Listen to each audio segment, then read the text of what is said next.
Chapter 8. It was long past noon when he awoke. His valet had crept several times on tiptoe into the room to see if he was stirring, and had wondered what made his young master sleep so late. Finally his bell sounded, and Victor came in softly with a cup of tea and a pile of letters, on a small tray of old Sevres china, and drew back the olive-satin curtains, with their shimmering blue lining, that hung in front of the 3 tall windows. "Monsieur has well slept this morning," he said, smiling. "What o'clock is it, Victor?" asked Dorian Gray drowsily. 1 hour and a quarter, monsieur." How late it was. He sat up, and having sipped some tea, turned over his letters. One of them was from Lord Henry, and had been brought by hand that morning. He hesitated for a moment, and then put it aside. The others he opened listlessly. They contained the usual collection of cards, invitations to dinner, tickets for private views, programs of charity concerts, and the like that are showered on fashionable young men every morning during the season. There was a rather heavy bill for a chased silver Louis Quinze toilet set that he had not yet had the courage to send on to his guardians, who were extremely old-fashioned people and did not realize that we live in an age when unnecessary things are our only necessities, and there were several very courteously worded communications from German street moneylenders, offering to advance any sum of money at a moment's notice and at the most reasonable rates of interest. After about 10 minutes he got up, and throwing on an elaborate dressing gown of silk-embroidered cashmere wool, passed into the onyx-paved bathroom. The cool water refreshed him after his long sleep. He seemed to have forgotten all that he had gone through. A dim sense of having taken part in some strange tragedy came to him once or twice. But there was the unreality of a dream about it. As soon as he was dressed, he went into the library and sat down to a light French breakfast that had been laid out for him on a small round table close to the open window. It was an exquisite day. The warm air seemed laden with spices. A bee flew in and buzzed round the blue dragon bowl that, filled with sulphur-yellow roses, stood before him. He felt perfectly happy. Suddenly his eye fell on the screen that he had placed in front of the portrait, and he started. "Too cold for monsieur?" asked his valet, putting an omelette on the table. "I shut the window." Dorian shook his head. "I am not cold," he murmured. Was it all true? Had the portrait really changed?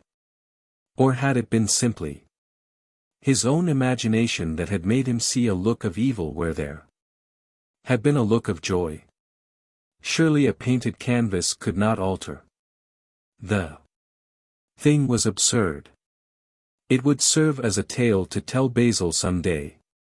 It would make him smile. And, yet, how vivid was his recollection of the whole thing. First in the dim twilight, and then in the bright dawn, he had seen the touch of cruelty round the warped lips. He almost dreaded his valet leaving the room. He knew that when he was alone he would have to examine the portrait. He was afraid of certainty. When the coffee and cigarettes had been brought and the man turned to go, he felt a wild desire to tell him to remain. As the door was closing behind him, he called him back. The man stood waiting for his orders. Dorian looked at him for a moment. "I am not at home to anyone, Victor," he said with a sigh. The man bowed and retired. Then he rose from the table, lit a cigarette, and flung himself down on a luxuriously cushioned couch that stood facing the screen. The screen was an old one, of gilt Spanish leather, stamped and wrought with a rather florid Louis XIV's pattern. He scanned it curiously, wondering if ever before it had concealed the secret of a man's life. Should he move it aside, after all? Why not let it stay there? What was the use of knowing? If the thing was true, it was terrible. If it was not true, why trouble about it? But what if, by some fate or deadlier chance, eyes other than his spied behind and saw the horrible change? What should he do if Basil Hallward came and asked to look at his own picture? Basil would be sure to do that. No, the thing had to be examined, and at once. Anything would be better than this dreadful state of doubt.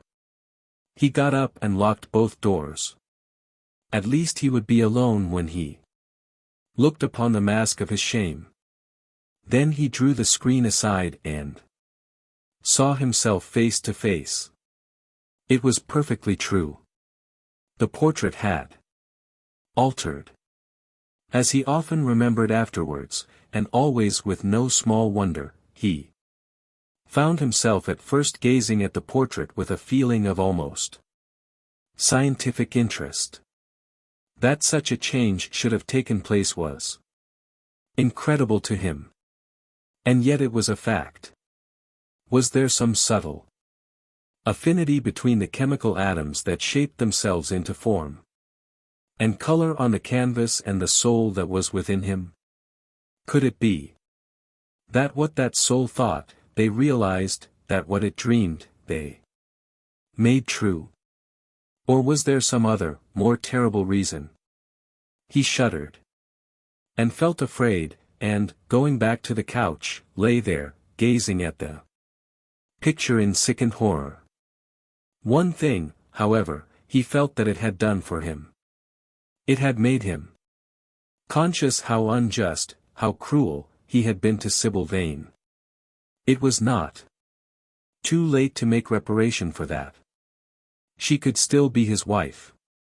His unreal and selfish love would yield to some higher influence, would be transformed into some nobler passion, and the portrait that Basil Hallward had painted of him would be a guide to him through life, would be to him what holiness is to some, and conscience to others, and the fear of God to us all.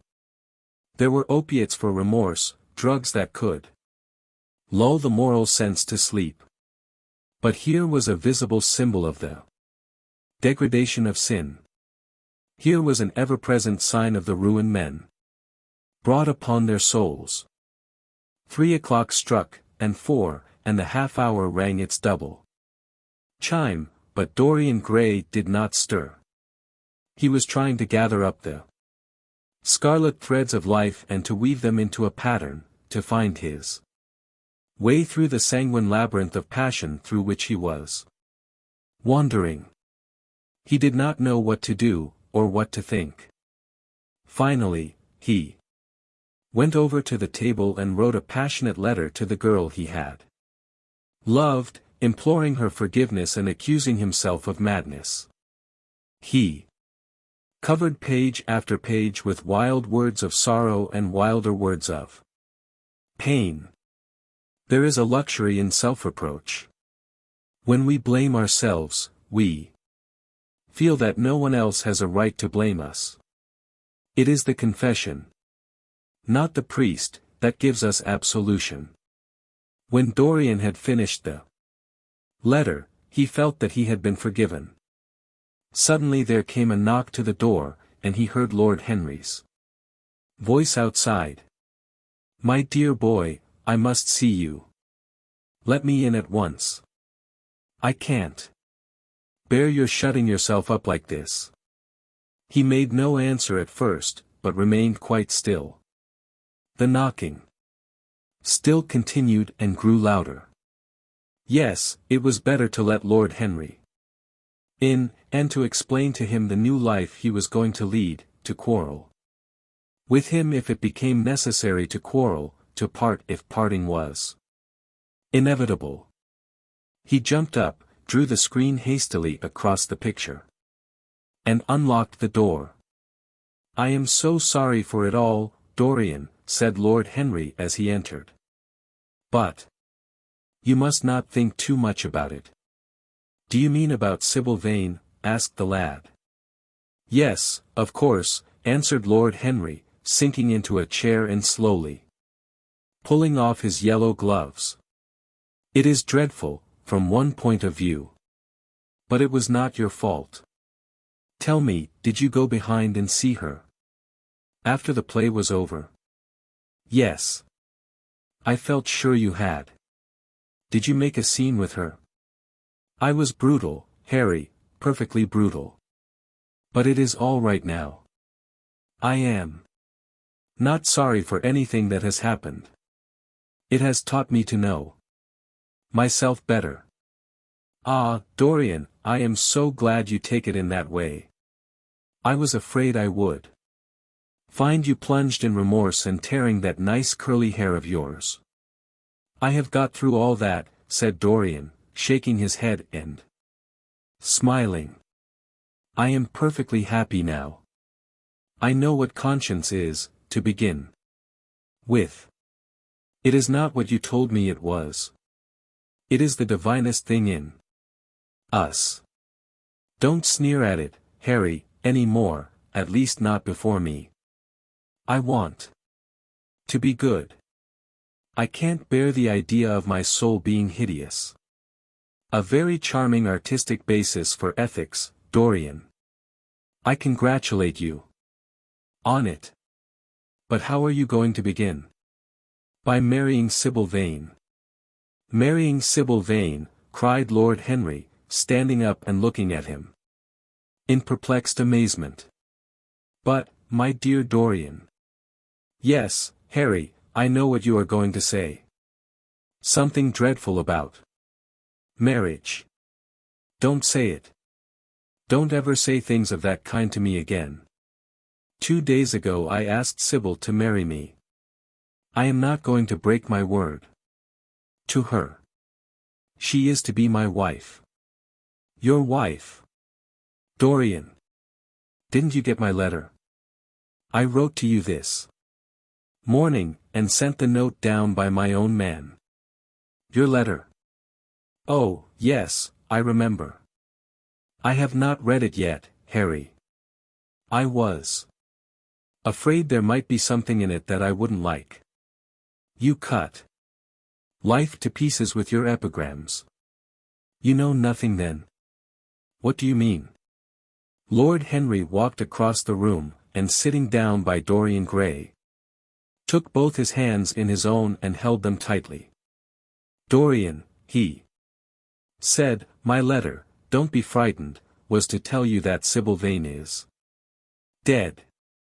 A cry of pain broke from the lad's lips, and he leaped to his feet, tearing his hands away from Lord Henry's grasp.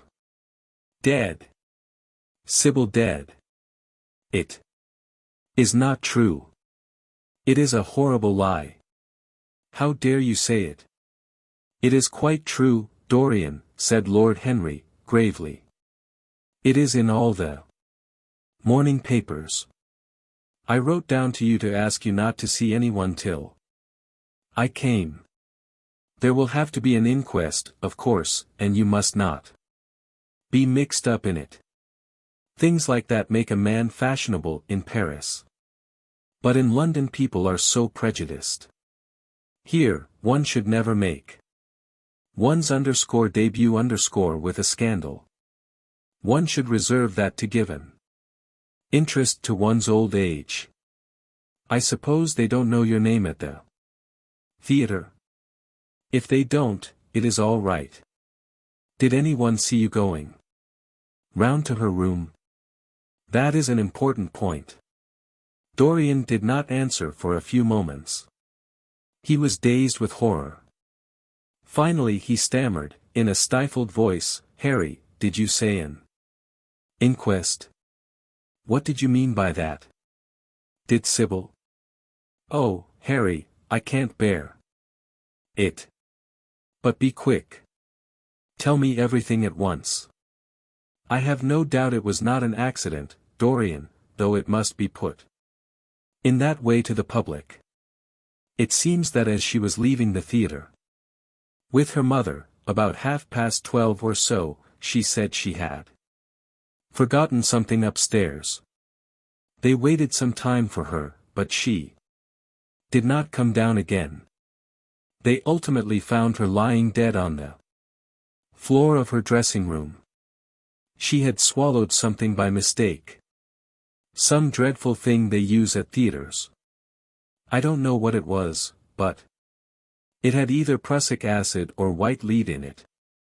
I should fancy it was prussic acid, as she seems to have died instantaneously. Harry, Harry, it is terrible, cried the lad. Yes, it is very tragic, of course, but you must not get yourself mixed up in it. I see by the standard that she was 17. I should have thought she was almost younger than that. She looked such a child, and seemed to know so little about acting. Dorian, you mustn't let this thing get on your nerves. You must come and dine with me, and afterwards we will look in at the opera. It is a Patty night, and everybody will be there. You can come to my sister's box. She has got some smart women with her. So I have murdered Sybil Vane, said Dorian Gray, half to himself. Murdered her as surely as if I had cut her little throat with a knife. Yet the roses are not less lovely for all that. The birds sing just as happily in my garden. And tonight I am to dine with you, and then go on to the opera, and sup somewhere, I suppose, afterwards. How extraordinarily dramatic life is. If I had read all this in a book, Harry, I think I would have wept over it.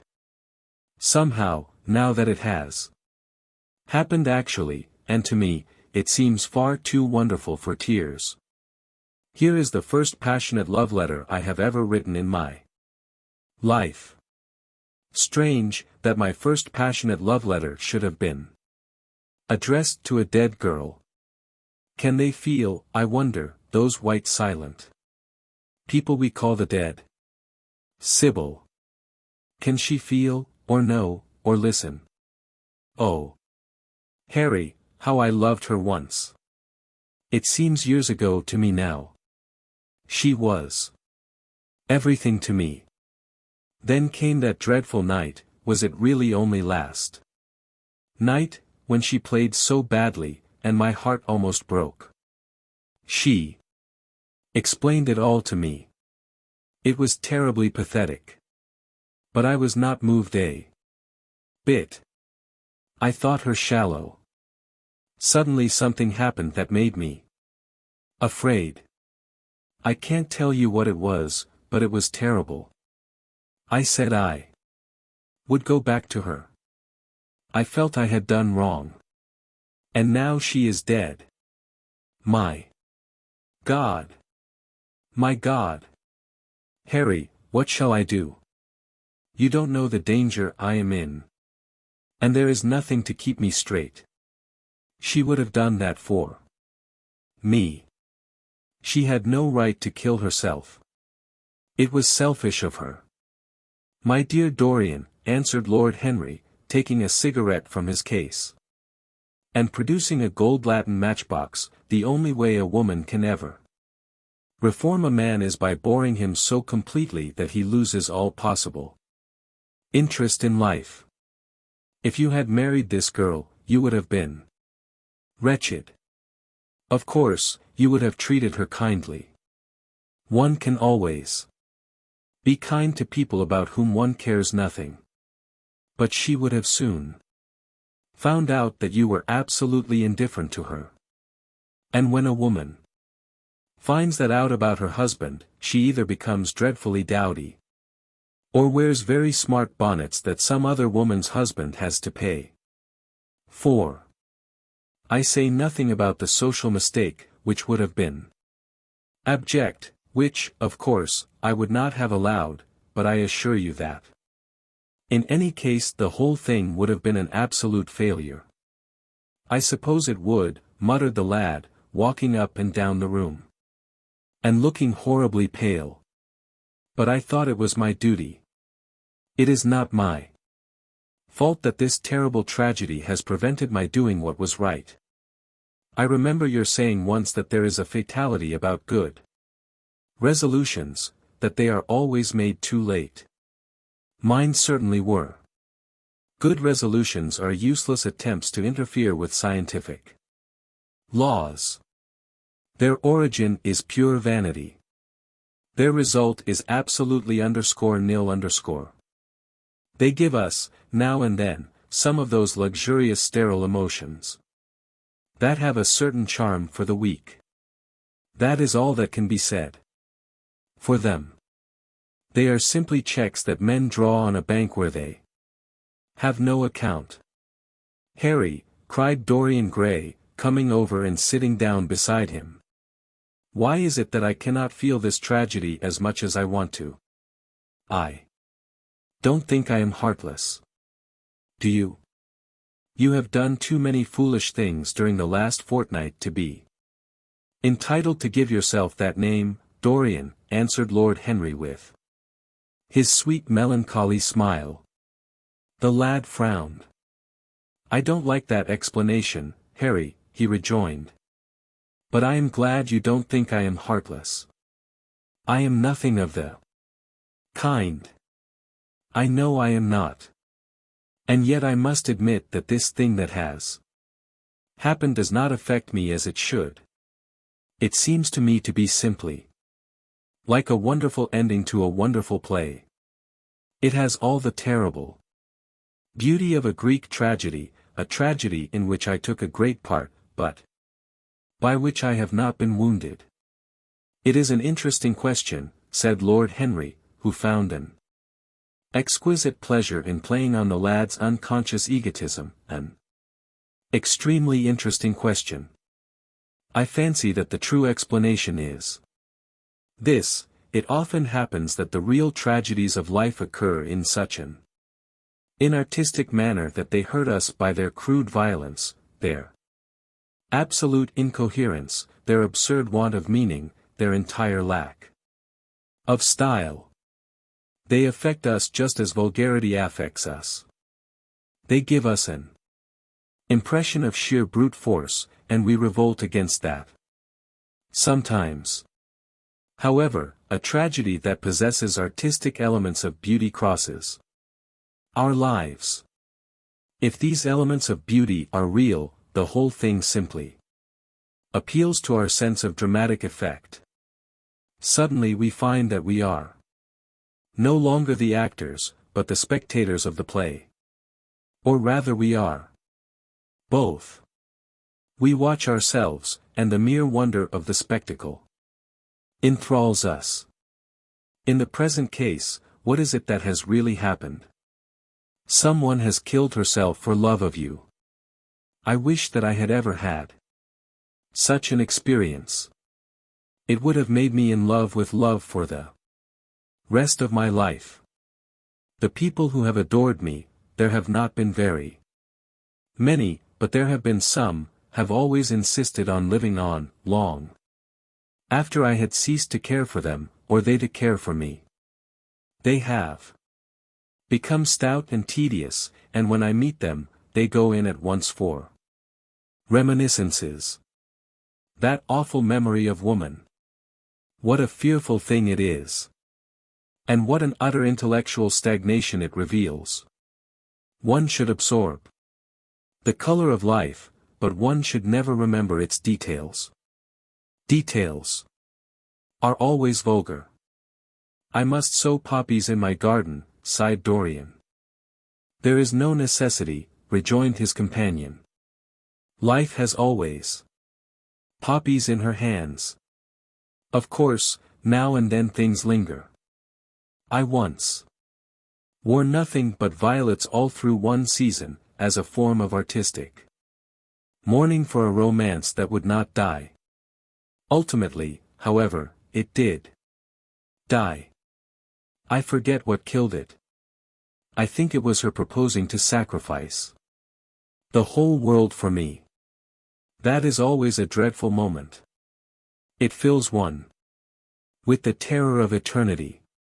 Well, would you believe it, a week ago, at Lady Hampshire's, I found myself seated at dinner next the lady in question, and she insisted on going over the whole thing again, and digging up the past, and raking up the future.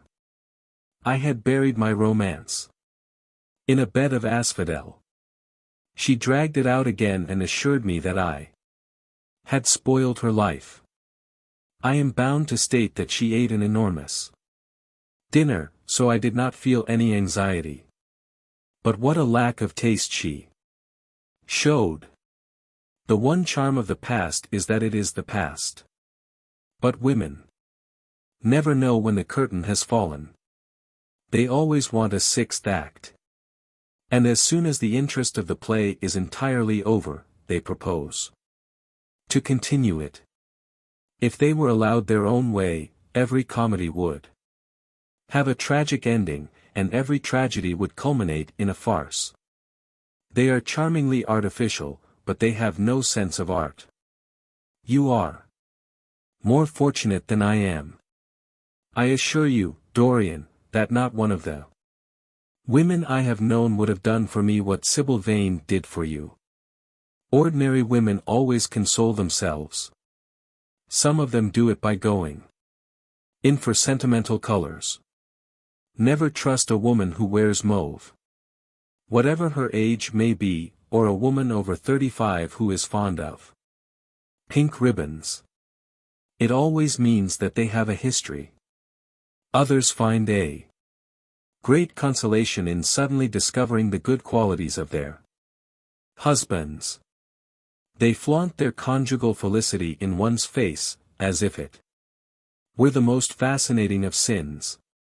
Religion consoles some. Its mysteries have all the charm of a flirtation, a woman once told me, and I can quite understand it. Besides, nothing makes one so vain as being told that one is a sinner. Conscience makes egotists of us all. Yes. There is really no end to the consolations that women find in modern life. Indeed, I have not mentioned the most important one. What is that, Harry? Said the lad listlessly. Oh, the obvious consolation. Taking someone else's admirer when one loses one's own. In good society that always whitewashes a woman. But really, Dorian, how different Sybil Vane must have been from all the women one meets. There is something to me quite beautiful about her. Death. I am glad I am living in a century when such wonders happen. They make one believe in the reality of the things we all play with.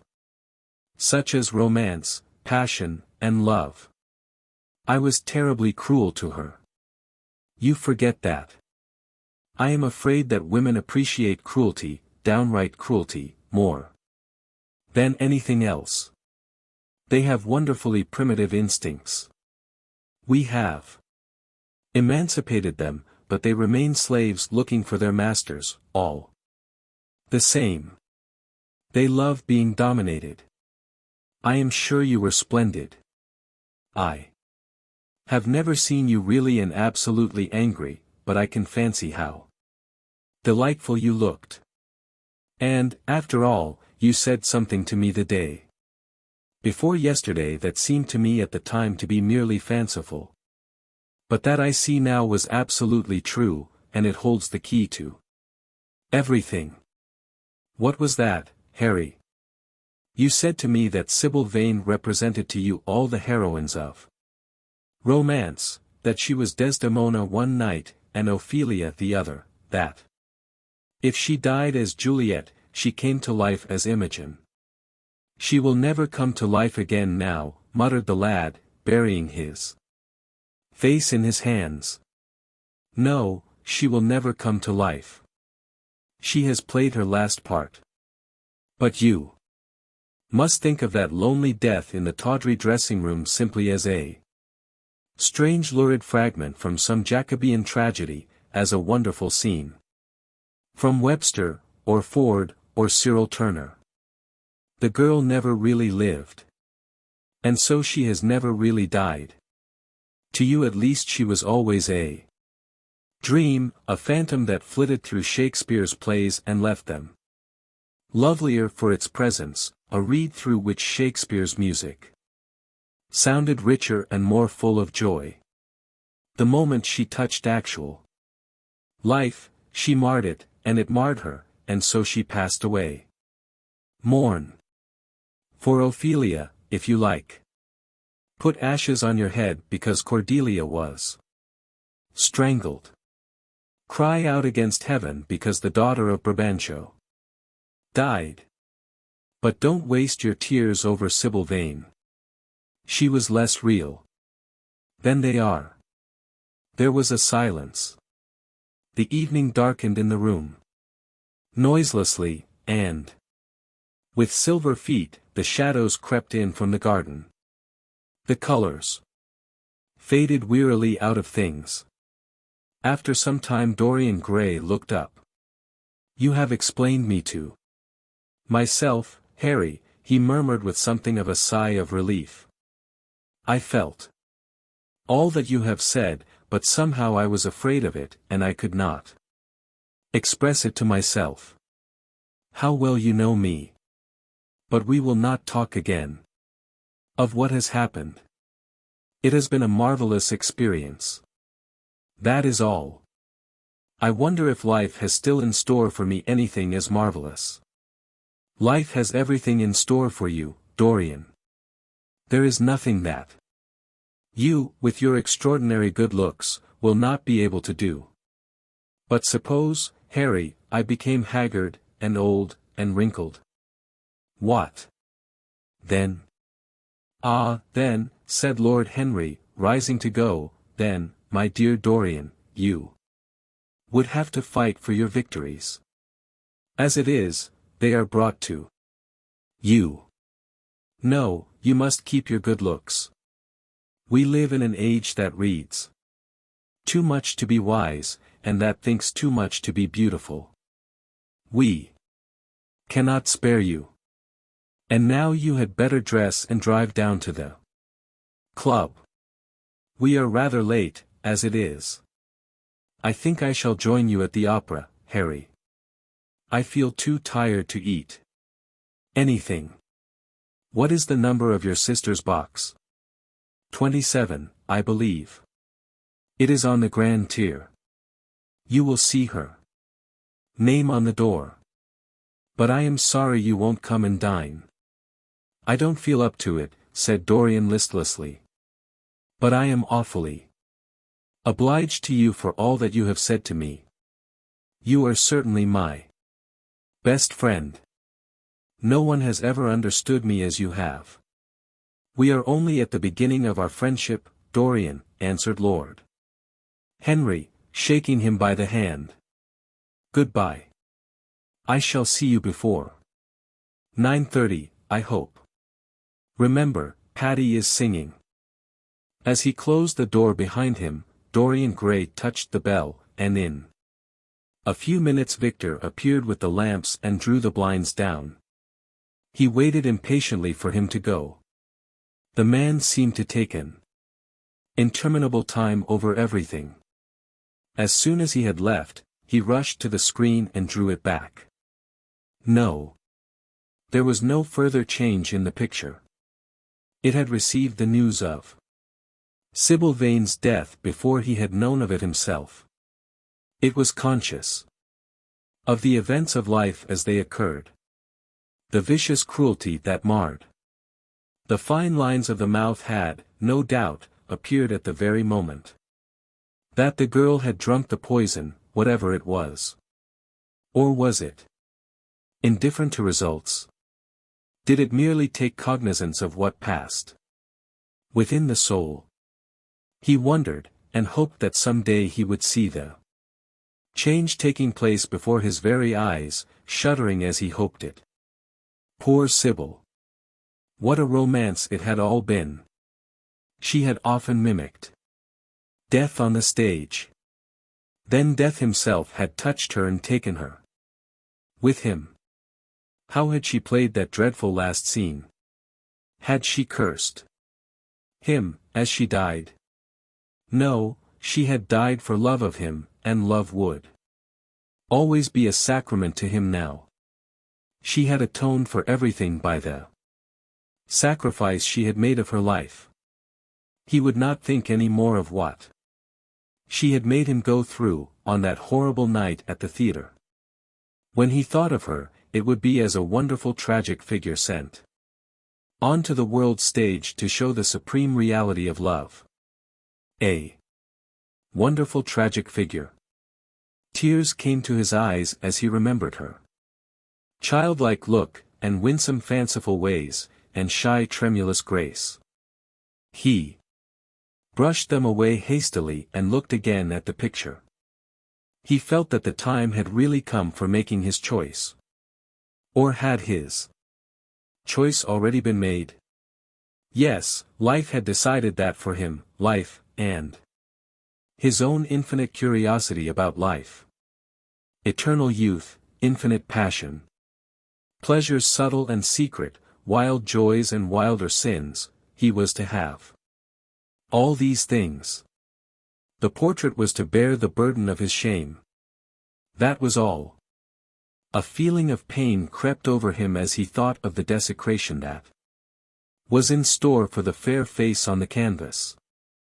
Once, in boyish mockery of Narcissus, he had kissed, or feigned to kiss, those painted lips that now smiled so cruelly at him. Morning after morning he had sat before the portrait wondering at its beauty, almost enamored of it, as it seemed to him at times. Was it to alter now with every mood to which he yielded? Was it to become a monstrous and loathsome thing, to be hidden away in a locked room, to be shut out from the sunlight that had so often touched to brighter gold the waving wonder of its hair? The pity of it! The pity of it!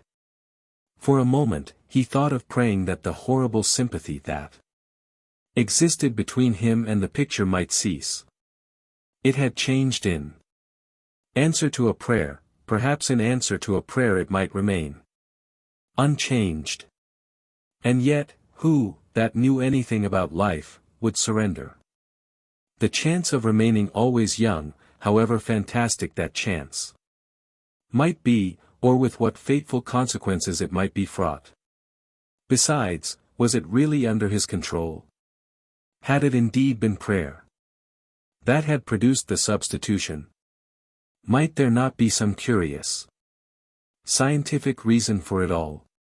If thought could exercise its influence upon a living organism, might not thought exercise an influence upon dead and inorganic things?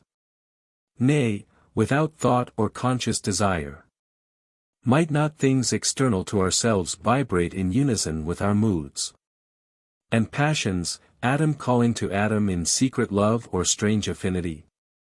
But the reason was of no importance. He would never again tempt by a prayer any terrible power. If the picture was to alter, it was to alter. That was all. Why inquire too closely into it? For there would be a real pleasure in watching it. He would be able to follow his mind into its secret places. This portrait would be to him the most magical of mirrors. As it had revealed to him his own body, so it would reveal to him his own soul. And when winter came upon it, he would still be standing where spring trembles on the verge of summer.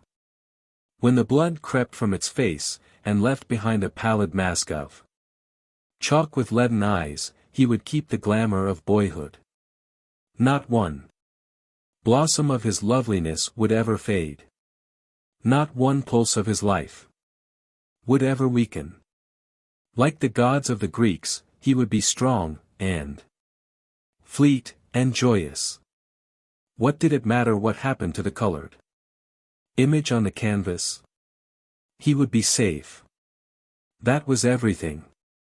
He drew the screen back into its former place in front of the picture, smiling as he did so, and passed into his bedroom, where his valet was already waiting for him. An hour later he was at the opera, and Lord Henry was leaning over his chair.